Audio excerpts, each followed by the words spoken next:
একটা কথা ও মন্ত্রের মতন বলতো, নন্দিন ঘরটা সামলায়, তাই তো আমি বাইরেটা সামলাতে পারি। আজ দেখুন, আজও আমি সেই ঘরটাই সামলাচ্ছি, কিন্তু সে কিন্তু আর বাইরে কোথাও নেই, কোথাও নেই।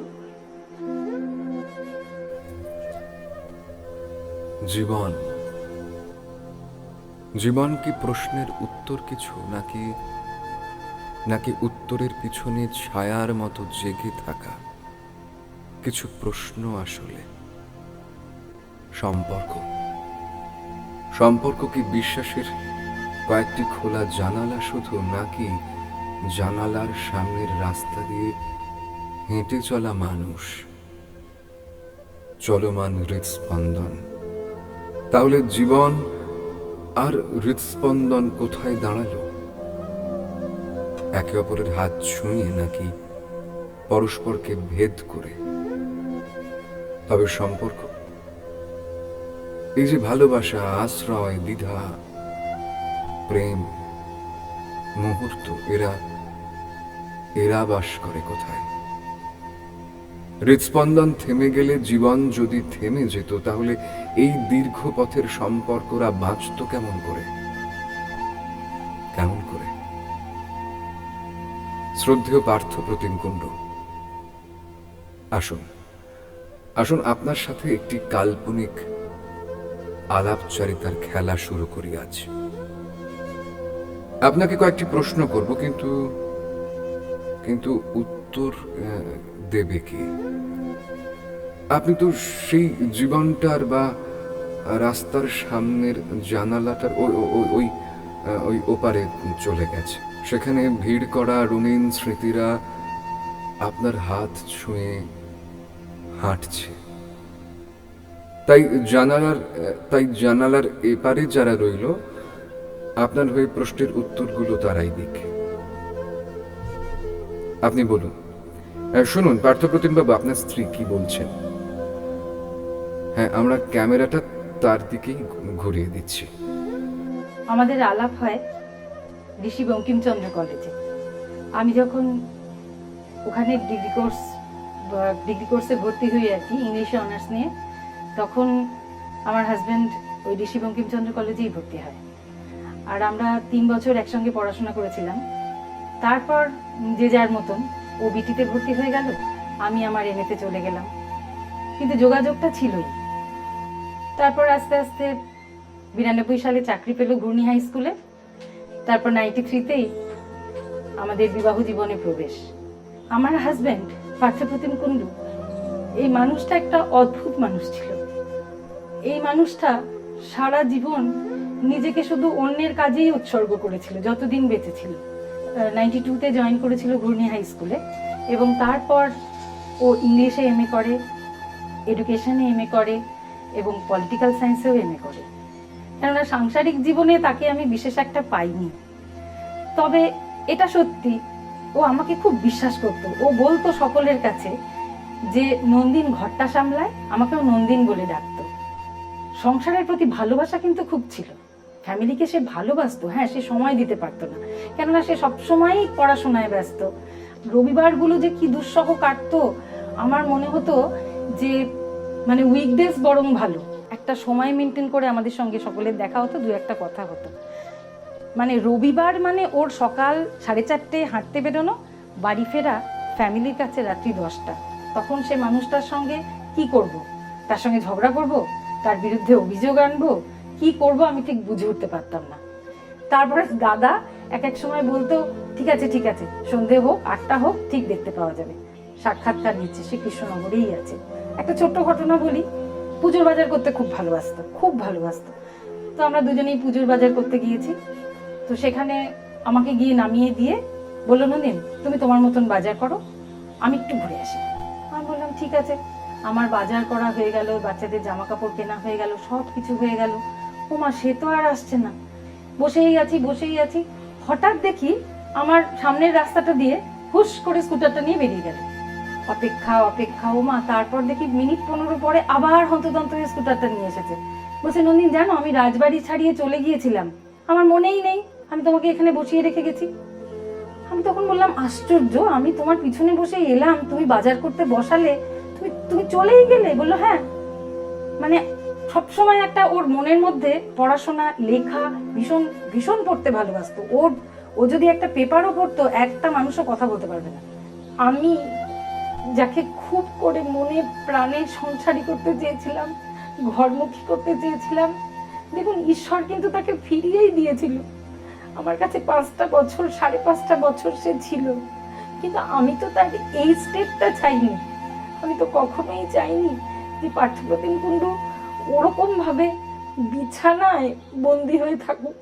হুইল চেয়ারে করেও যেত স্কুলে, এবং তখন বলতো যে জানো তো নন্দিন, ঈশ্বর যদি আমাকে এইটুকু দেয়, আমি দেখিয়ে দেব যে জীবনের সেকেন্ড ইনিংস খেলতে গিয়ে আমি কতটা সংসারী হতে পারি। সেই মানুষটা যখন 5.5 বছর বিছানায় থাকলো, ওই অ্যাকসেপ্টেন্স আমি কারোর মধ্যে দেখিনি। তবে একটা কথা কি, খুব মানে মনে মনে চাইতো কালীনগর স্কুলের কিছু করে যাবে। ও বলতো নন্দিন, ভগবান আমাকে 60 বছরও চাকরি করতে দিল না। এইরকম একটা মানুষকে যে এত অল্প বয়সে এভাবে ছেড়ে চলে যেতে হবে, তার এত গতিময় জীবন আমরা কোনোদিন ভাবতে পারিনি। জীবন নাকি সম্পর্ক? কে কে আসলে ভাবি কালের দিকে মুখ ফিরিয়ে থাকে, থাকতে চায় বারবার? কে কে বলে এই তো জানু পেতে বসেছি পশ্চিম, আমার সন্ততি স্বপ্নে থাক। ধরা যাক একজন মানুষ একটি দীর্ঘ বৃষ্টির পথ একা হেঁটে যাচ্ছেন। গাছের অবিরল ভেজা পাতায় সন্ধ্যা নাকি মেঘের ছায়া। পার্থপ্রতিমবাবু এখন সেই মানুষটার সাথে নিজের কোথাও একটা মিল পাচ্ছেন, তাই না? আমি জানি আপনি কবিতা ভালোবাসতেন। আপনি শুনবেন সেই কয়েকটা চরণ, সন্তানের মুখ ধরে একটি চুমু খাবো। এবার একবার দেখে নি কি বলছে ওরা, আপনার ভাবি কাল, সন্তান। বাবার ব্যাপারে ঠিক কি বলবো কি না বলবো বুঝে উঠতে পারি না। আসলে এমন একজন মানুষ না, ঠিক শুরু করলে আর শেষ করা যায় না।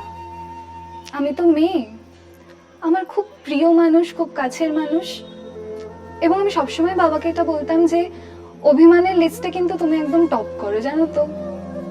এত প্রিয় একজন মানুষ ছিল আমার।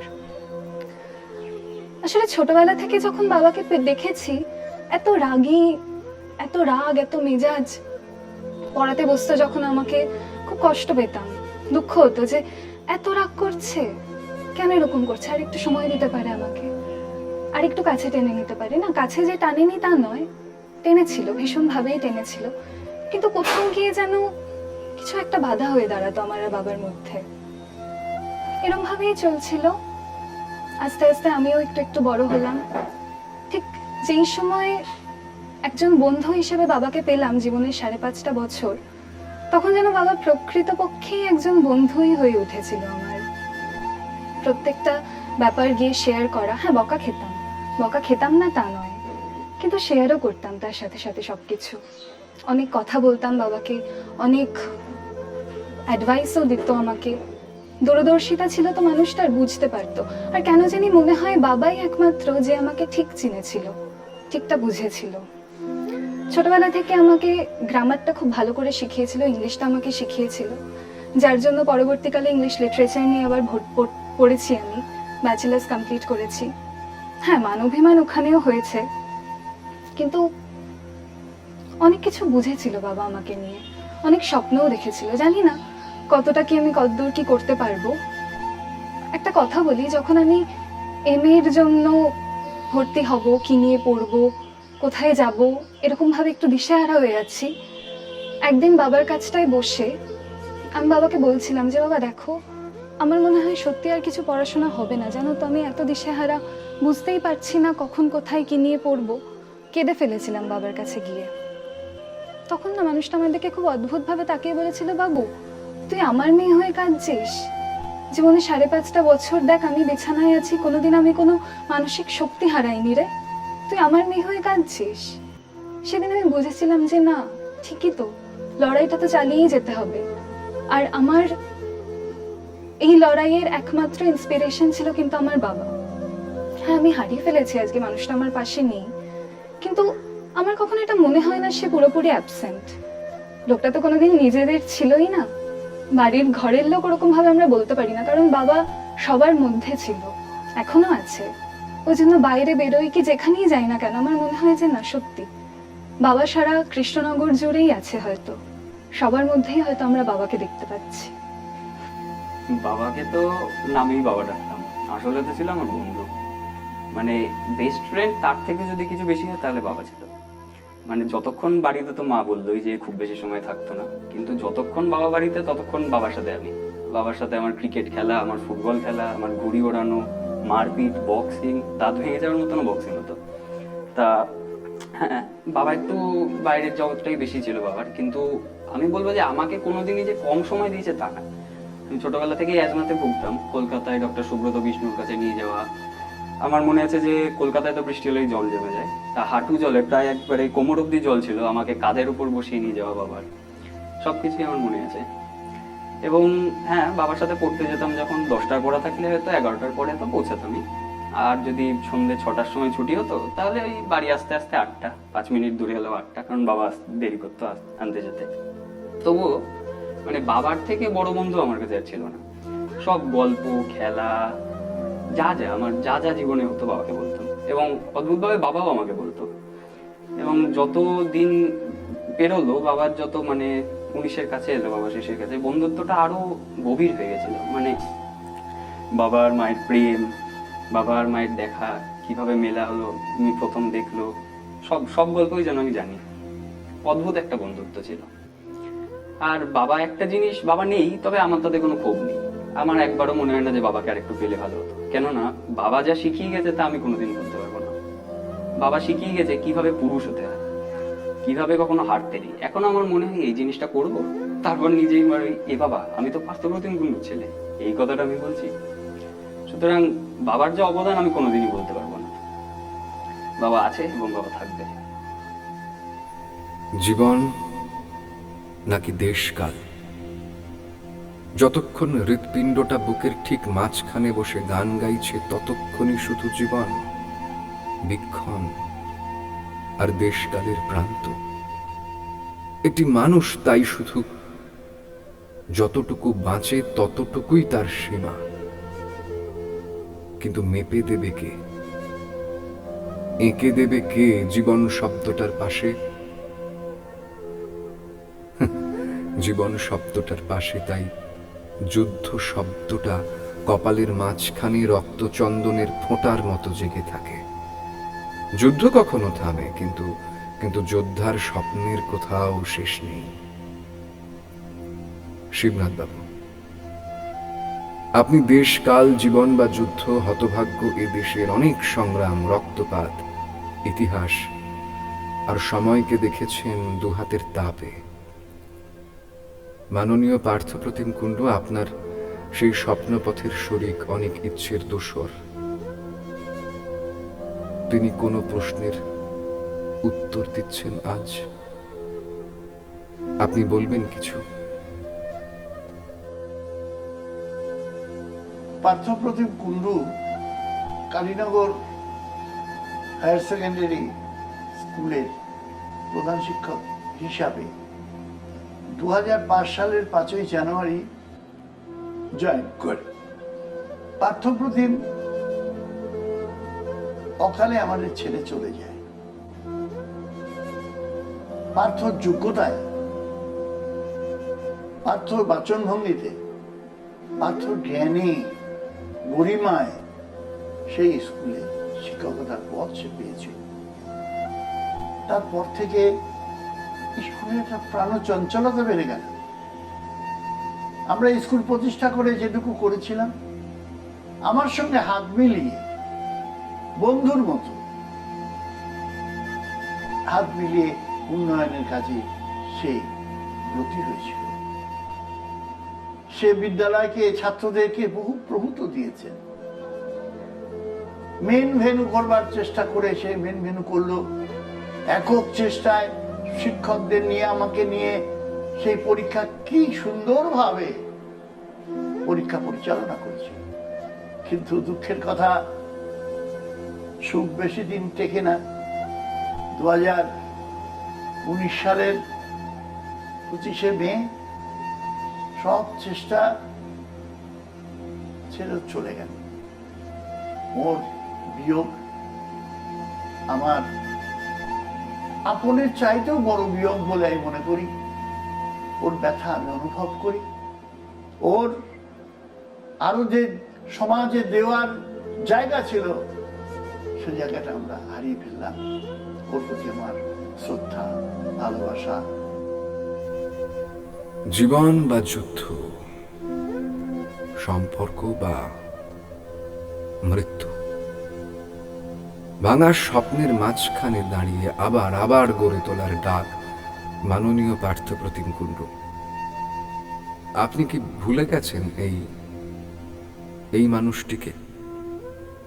পার্থ আমার ভাইয়ের মতো, আজকে নেই, তার কথা প্রতিদিনই মনে পড়ে, প্রতিক্ষণে। কারণ আমরা যে প্রতিষ্ঠানে দাঁড়িয়ে আছি, সঞ্চিতা সেবানিকেতন বা সঞ্চিতা মেমোরিয়াল ফাউন্ডেশন, সেই ফাউন্ডেশনের ট্রাস্টির সে একজন সদস্য ছিল। শুধু তাই না, এইটা গড়ার মধ্যে তার একটা কলা কৌশলী বলতে পারি, এটা গড়ার কলা কৌশলী সেই ছিল। ও বলতো, সঞ্চিতা আমার স্বপ্ন। এটা গড়ে ওঠার পেছনে একটা বেদনা আছে, সে বেদনা আজকে আমি ব্যাখ্যা করতে চাইছি না। শুধু একটা কথাই বলবো, পার্থ আমাদের মনে, পার্থ আমাদের প্রাণে। পার্থর সাথে আমি সকল সময় আছি, বা ওর পরিবারকে আমি সকল সময় কোনো বিপদে পড়লে আমি সকল সময় তার পাশে দাঁড়ানোর জন্য আমি প্রতিশ্রুতিবদ্ধ বলবো না, আমি সংকল্পিত। আপনি সন্ন্যাসী। বিরজা হোমের আগের যে জীবন, সে বিষয়ে আপনাকে প্রশ্ন করতে নেই। সমতায় যে নিজেকে ন্যাস বা স্থাপন করেন, সেই সন্ন্যাসী। পার্থপ্রতিম বাবু, আপনার প্রিয়তম আগুন বিবেকানন্দ বলতেন, সন্ন্যাসী বলে কি হৃদয় থাকবে না? হ্যাঁ আছেন। হ্যাঁ, আপনি আছেন এই সন্ন্যাসীর হৃদয় জুড়ে, জীবন্ত, জাগ্রত। পার্থ খুব জ্যান্ত মানুষ ছিল। হি ওয়াজ এ টোটালি লাইভ ক্যারেক্টার। আমার সঙ্গে অনেক দিনের আলাপ, প্রায় 18-20 বছর হবে। বিভিন্ন জায়গাতে বিভিন্ন ভাবে ওকে আমরা দেখেছি, এবং আমাকে যে কত অনুষ্ঠানেও ধরে নিয়ে যেত যে আপনাকে যেতে হবে, বক্তৃতা দিতে হবে, শুধু আপনি জানলে হবে না, সবাইকে জানাতে হবে, ইত্যাদি ইত্যাদি। পার্থ শুধু আমাকে নয়, অনেক মানুষকে এক জায়গায় করতে পারত। আর ওর মধ্যে একটা ম্যাগনেটিক পার্সোনালিটি ছিল। আর সবচাইতে বড় হচ্ছে ওর বিরাট মন ছিল। সবাইকে ও পার্থ ডাকলে কেউ না করতে পারতো না। যে কোনো অনুষ্ঠানেই পার্থ শুরু করতো এরকম, সুধী কৃষ্ণ নাগরিক বৃন্দ, আর গলার স্বরও ছিল এরকম জলদ গম্ভীর। শেষের দিকে যখন ও হুইল চেয়ারে আছে, তখন একদিন, তখনও ওকে এই অনুষ্ঠানগুলো কয়েক জায়গায় সঞ্চালনা করতে দেখেছি। যেতে নাহি দিব তবু যেতে দিতে হয়, কিন্তু চলে তো যেতেই হয় সবাইকে। পার্থ গিয়েছে, সবাইকেই যেতে হয়, কিন্তু পার্থের চলে যাওয়া খুব যন্ত্রণাদায়ক, দুঃখজনক। সেই যে মানুষটা প্রবল বর্ষণের মুখে সম্পর্কের জানালা ডিঙিয়ে দেশ বা কাল, জীবন বা যুদ্ধ, সমস্ত নুড়ি পাথরের গায়ে একটু একটু করে গুঁড়ো রং ঢেলে দিয়ে গেল, বা আশ্বাসের বীজ বৃষ্টি থামলে সে এক আশ্চর্য মায়া গাছ। সংযুক্তা, আপনাকে বলছি, আপনি তেমনই এক মায়া গাছের কথা বলেছেন। মায়া গাছ। পার্থর সঙ্গে আমাদের পরিচয় 2010 সালে। পার্থ একটি সংস্থা তৈরি করেছিল, সেটার নাম ছিল প্রব্রজ্জা। ওর সঙ্গে হঠাৎই আমার পরিচয়, দিদি বলে ডাকতো, এবং জীবনের শেষ দিন পর্যন্ত ও আমার ছোট ভাইটিই হয়েছিল। শিবরাম গুপ্ত মেমোরিয়াল ওল্ড এজ হোম এবং সন্দীপক সংস্থা, সেই সংস্থায় পার্থকে আমি সদস্য করেছিলাম। প্রথমে ও সহসভাপতি ছিল, পরে ও এই সংস্থার সভাপতি হয়। ও মানে এত বটবৃক্ষের মতো আমাকে ঘিরে থাকতো। সেক্রেটারি হিসেবে আমাকেও ভীষণ সম্মান করত, দিদি হিসেবে তো বটেই, সবসময় বলতো আপনি আমার মায়ের মতো, এবং সেই সম্মানটুকুও করত। পার্থর কষ্টটা শেষের দিকে আর সহ্য করতে পারতাম না। ঈশ্বরের কাছে প্রার্থনা করতাম ওর মুক্তির জন্য, কিন্তু ও মুক্তি পেলে এত যে কষ্ট পাবো, এত যে শূন্যতায় ভরে যাবে সমস্ত দিক, এটা ভাবতে পারিনি। ও মুক্তি পেয়েছে, ওর যন্ত্রণা থেকে, কষ্ট থেকে মুক্তি পেয়েছে, কিন্তু ও চলে যাওয়ার পর যে শূন্যতা তৈরি হয়েছে, সেই শূন্যতা আজও আমরা ভরে তুলতে পারিনি। জীবনই আসলে যোদ্ধার গায়ে বেঁধে দেয় বর্ম। তারপর সেই কাল্পনিক যুদ্ধ শেষ হলে যোদ্ধা যখন জানালার সেই বাইরের রাস্তাটা দিয়ে হেঁটে চলে গেছে, পুরনো দেওয়ালে ঝুলছে বন্ধ ঘড়ির মতো, হ্যাঁ, তখন পুরনো বর্মটা ঝুলছে অসমাপ্ত ছবির মতন। এমনও হতে পারে বর্মটা তখন সেই বাসাং সিজিরনানি বা পুরনো পোশাক, আর তার সুতোগুলোকে ছুঁয়ে ছুঁয়ে দেখছে সেই হৃৎস্পন্দন বা সম্পর্কের কোনো মুখ, কেউ বন্ধু, কেউ অগ্রজ, কেউ সেই দেশকালের পথে দেখা হয়ে যাওয়া পথিক। তোমার বাস কোথা যে পথিক, কেউ কি জানে? পার্থ আমার খুবই কাছের অন্তরঙ্গ বন্ধু। আমরা দুজন ছাড়া আর কিছুই আমরা বুঝতাম না। আমরা প্রাইমারি স্কুল থেকে একসঙ্গে পড়তাম। স্কুলে যখন টিফিন হতো, টিফিনের সময় আমরা হয় ওর বাড়িতে, কোনো পাড়ায়, কি এর বাড়িতে, আমার বাড়িতে, আমরা দুজনাই যেতাম। একদিন আমি একটা ইমিটেশনের একটা আংটি পড়েছিল, স্কুলে গেছিলাম, তো ওর সেই আংটিটা ভালো লেগেছিল। সে আংটিটা ও চাইলো, আমি আংটিটা দিলাম। ও আবার আমায় একটা খুব দামি পেন দিল। আমাদের দ্বিজেন্দ্রলাল কলেজে যখন ও ইগনো নিয়ে পড়াশোনা করাতে আসতো, তখন মাঝে মধ্যে আমার বাড়িতে আসতো, প্রায়ই আসতো। যেদিন ক্লাস থাকতো শনি রবিবার, সেই শনি রবিবারেই ওরা আসতো, ক্লাস নিতে আসতো। যখন ও আসতো, এসে আমি যখন দোকান থেকে বাড়ি আসতাম, তখন দুজনা পাশাপাশি শুয়ে গল্প, আমার স্ত্রীকে সে বোন বলে ডাকতো। ঘটনাচক্রে আমি যে ওকে আংটি দিয়েছিলাম, আমি সেই আংটির ব্যবসার মধ্যেই আমি চলে গেলাম। আর ও যে আমায় পেন দিয়েছিল, সেই পেনটা ওই পেনের মধ্যে থেকে গেল।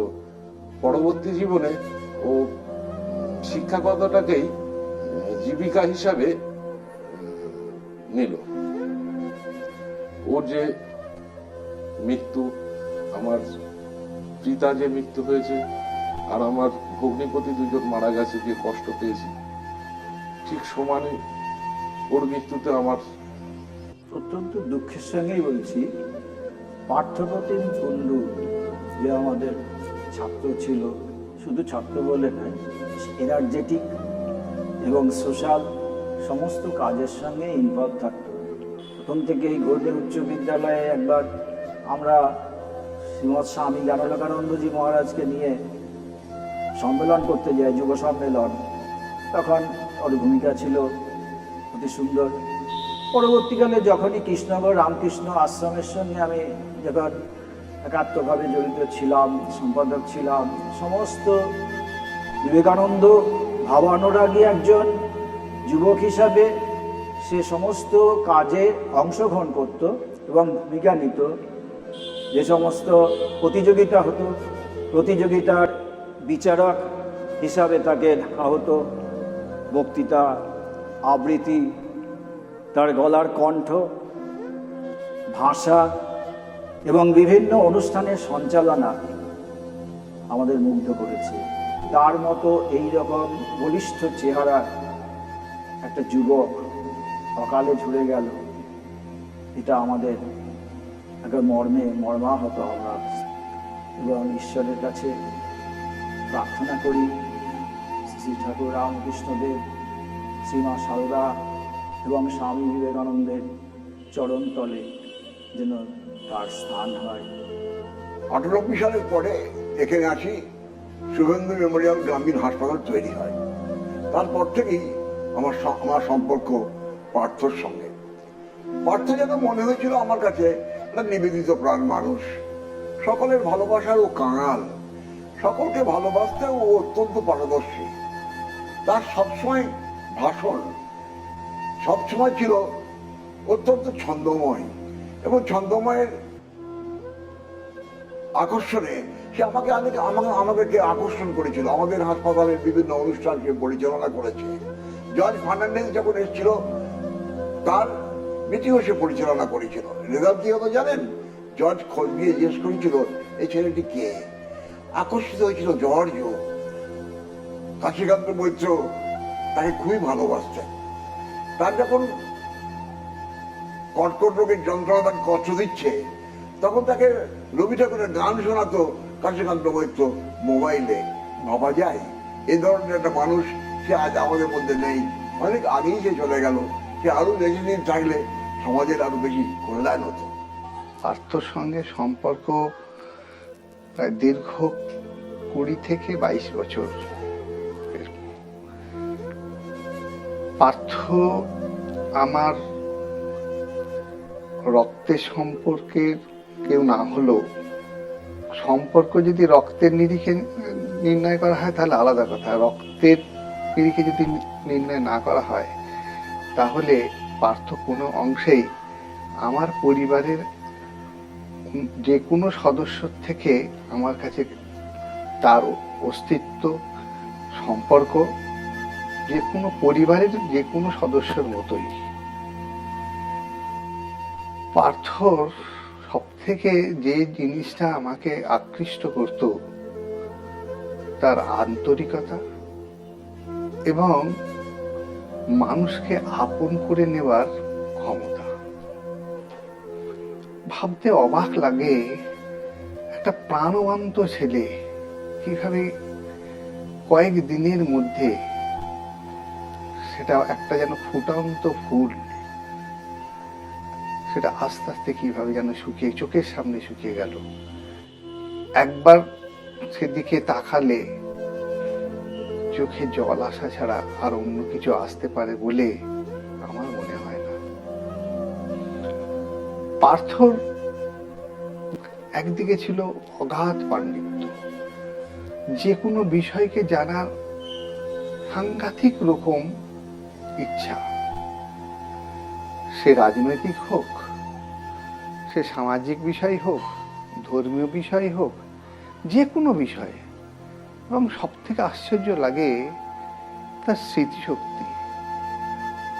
অনেক সময় দেখেছি হয়তো গল্পের ছলে অনেক কথা বলেছি, কিন্তু সেই কথাগুলোকে নির্দিষ্ট জায়গায় নির্দিষ্ট পরিবেশে সেইগুলোকে আবার ব্যবহার করা, এই যে ক্ষমতা, এটা খুব কম লোকের মধ্যেই আমি আমার এই জীবনে এই লক্ষ্য করেছি। চলে যাওয়াটা আমি এখনো পর্যন্ত মেনে নিতে পারি না। এখনো আমাকে খুব টানে।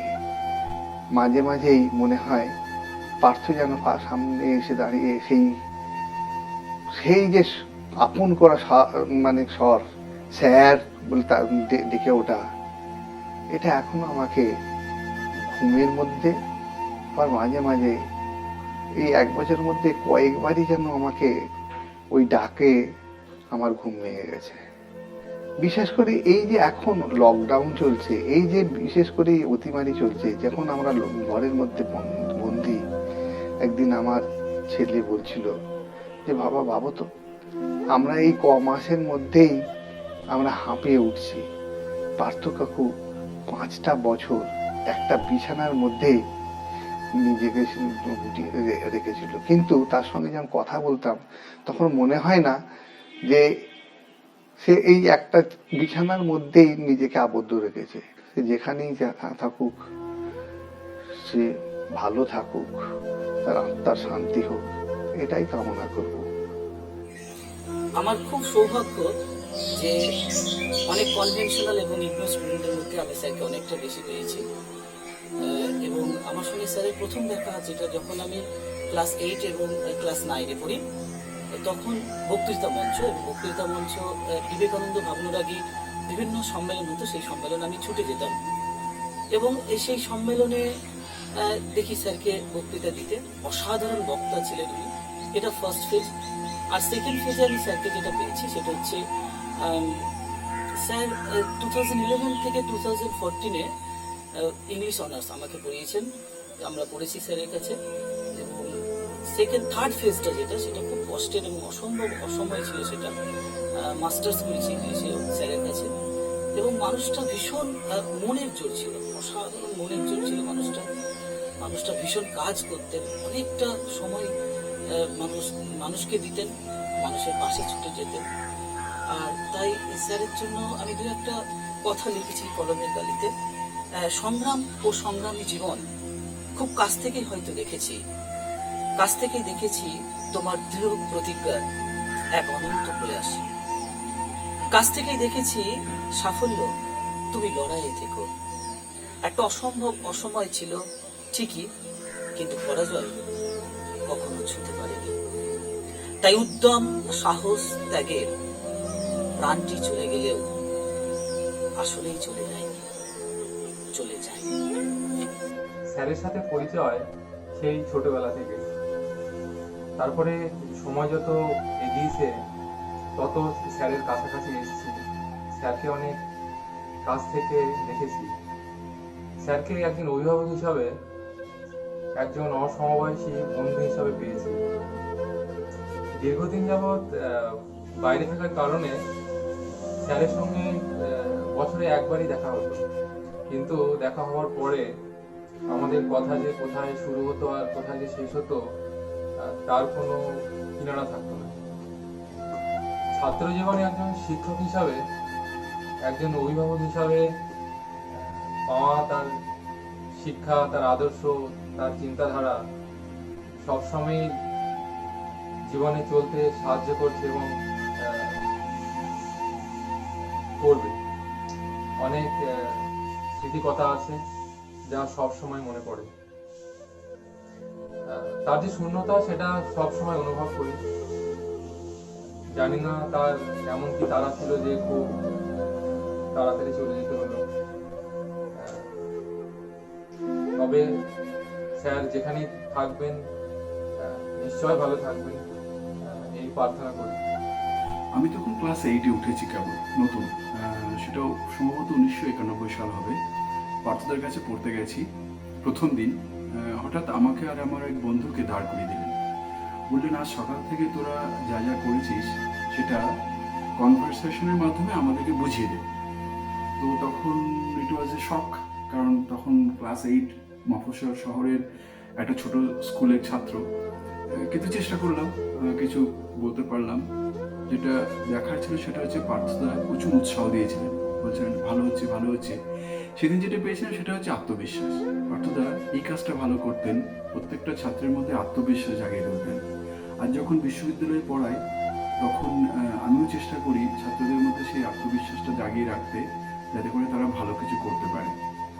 এটা একটা বড় গুণ যেটা আমি পার্থদের কাছ থেকে পেয়েছি। শ্রদ্ধেয় পার্থ প্রতিম কুণ্ডু, আপনি এই আলাপচারিতায় অংশ নিলেন, অনেক ধন্যবাদ।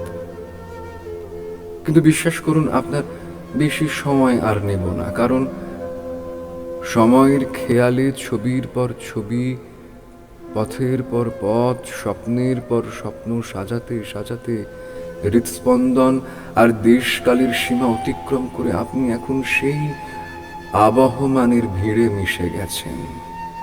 কিন্তু একজন মরমী কৃষকের মতো এই জনপদের কর্ষিত মাটিতে বেঁচে রইল, জেগে রইল আপনার রোপণ করে যাওয়া মায়া গাছের বীজগুলো। আর জানালার এপাশ থেকে আমরা তাকিয়ে রইলাম তাদের দিকে, তারা মুখ তুলছে আকাশে। আলোয় ভেসে যাচ্ছে চরাচর। একলা পথের বৃষ্টি থেমে গেলে যে আলো এসে পড়ে জীবনের মুখে, হ্যাঁ আলোয়, সেই আলোয় ভেসে যাচ্ছে চরাচর। আলোয় ভেসে যাচ্ছে চরাচর। এই ছুটি তো আমি চাইনি, কারো জীবনে এমন পেয়েছি ছুটি না আসে যেন প্রত্যেকে। আমার 2 বছরেরই পেয়েছি ছুটি শেষ করে 6 মে 2016 আবার আমি যোগ দেব আমার বিদ্যালয়ের কর্মজীবনে, পরিচিত কর্মজীবনে। তোমার পেয়েছি ছুটির এটি গল্প।